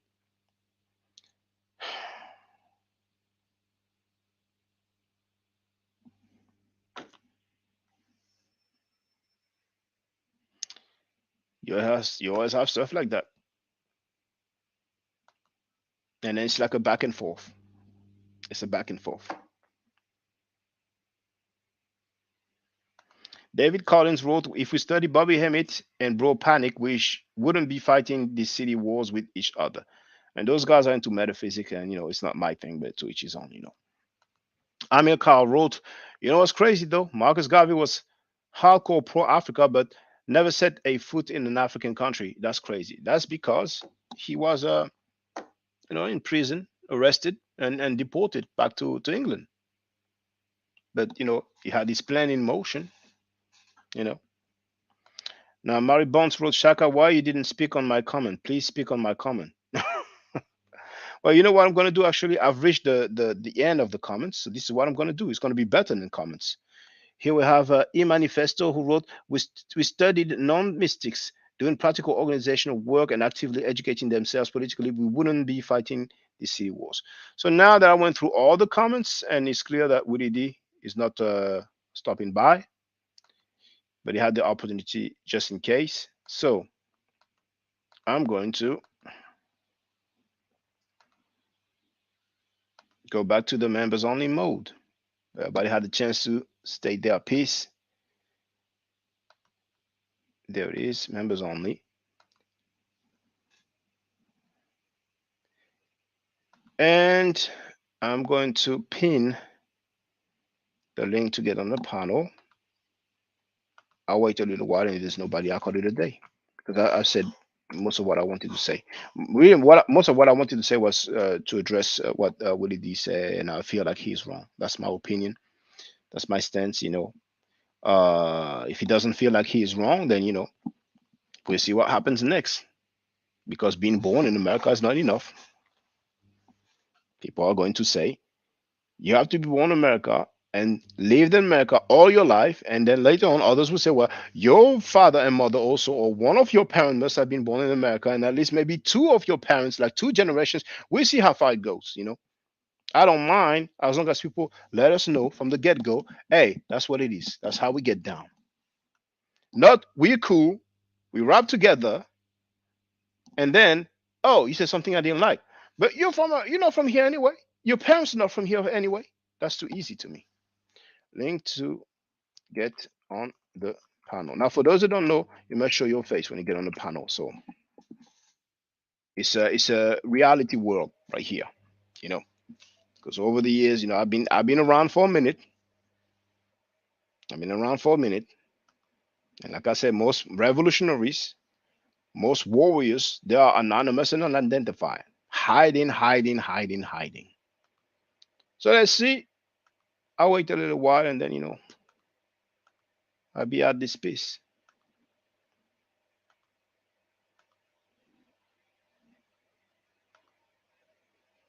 How long should I wait? I'm gonna put the timer, and let's say 2 minutes. That's it. Nobody in 2 minutes, I'll cut it a day. It's been an hour and 15 minutes anyway, so that would have been a 2-hour live stream. We were able to get the point across. I got love for my people worldwide. I'm looking to work with like-minded people. I don't mind where you are from. I don't mind where you were born, and as long as we're like-minded. All right, so that's my stance.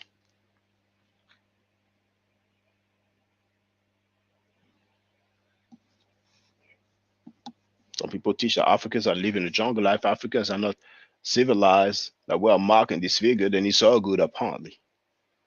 But a person is not born in America, or his parents are not born in America, and then one day he says something you don't like, well, he's not from here anyway.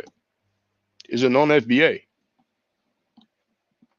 It's a new trend. It is what it is, What can we do? That's what they want to do. Fine.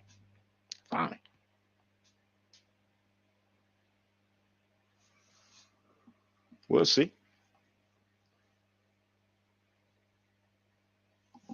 And all these reparation talks coming from Tariq Nasheed, what was set in motion? Well, we'll see.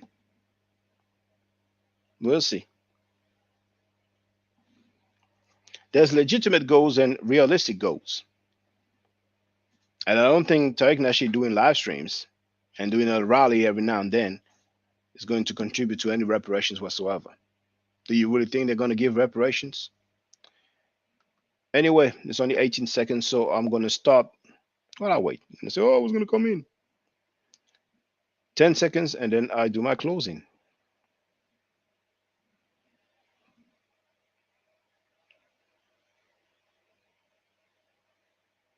There it is. Thank you very much. I don't argue, I state facts. If you're not part of the solution, you are part of the problem. If I'm allowed to stay safe, stay healthy, and if I'm allowed to buy the Necheru, I will definitely holler back at you. Dua Necheru. Hotep. Now, for the record, for those who don't know, I'm giving Medu Nature classes. And here, that's the flyer. Okay? So, those who are interested, feel free to holler at me. If you're not interested, it's cool. But I recommend everybody I recommend that everybody who has not yet seen the video Kemet and Ma'at Before Judaism, Christianity, and Islam, then watch it. It has about 300,000 views and really deserves to have a lot more. I just want to let everyone know who's listening in now and who's going to listen to this stream in the future. I just had my first Meta Nature class by Brother Shaka today, and I've had other Meta Nature lessons by other teachers, and I can tell you right now, the brother is the best in the game. He is that was one of the best classes I've ever had, ever. So if you're interested in learning the Meta Nature, if you're interested in getting the basics of it, Brother Shaka is an awesome teacher. Get with him, and it's extremely affordable. This brother is giving us his time and his skills, and he's basically giving it away. I mean, I just consider it a donation. You know what I'm saying? So if anybody's interested in learning the Meta Nature, get with this brother right here. He's an awesome, awesome, awesome teacher. And I'll end with that. Hotep Senu, Hena Senut. This is Julie, also known as Servant of Yah, and I'm currently taking the Medu Neture classes with Brother Shaka, and it has been an amazing experience. Only 2 lessons so far, and I feel like I've been taking the classes for months, just with the how in depth he goes into the vocabulary words, the construction of the language, the grammar. It's been immeasurable, the experience. And one thing that comes across, hands down, is his extreme passion for teaching this to anyone who is willing to learn and has an interest in learning. So I highly suggest, if you are interested, even a minimal interest, that you subscribe to the classes with Brother Shaka. It's such a nominal amount for how much you get. I know, like, our last class was over 2.5 hours. It felt like 2 minutes, but because that's how, involved you are in what he's teaching and how he teaches and how compassionate he is about what he teaches. Also with sharing materials free of charge, no question, no doubt. It's just what he does. He doesn't have to, but he does. And so I just wanted to give a short testimonial about the class and the effectiveness of the class, and all of that is attested to how studied Brother Shaka is. So I highly recommend anyone with a minimal interest that you do sign up for the Medu Neture class. Hotep. Don't forget to subscribe to my channel, which is Ma'at Forever. Don't forget to watch the video entitled Kemet and Ma'at. Don't forget to share Kemet and Ma'at on my channel on Twitter, Facebook, Instagram, WhatsApp, or other social media that you use. Email, text messages, you name it. Those who wish to donate can do so on paypal.me/Ma'at Forever.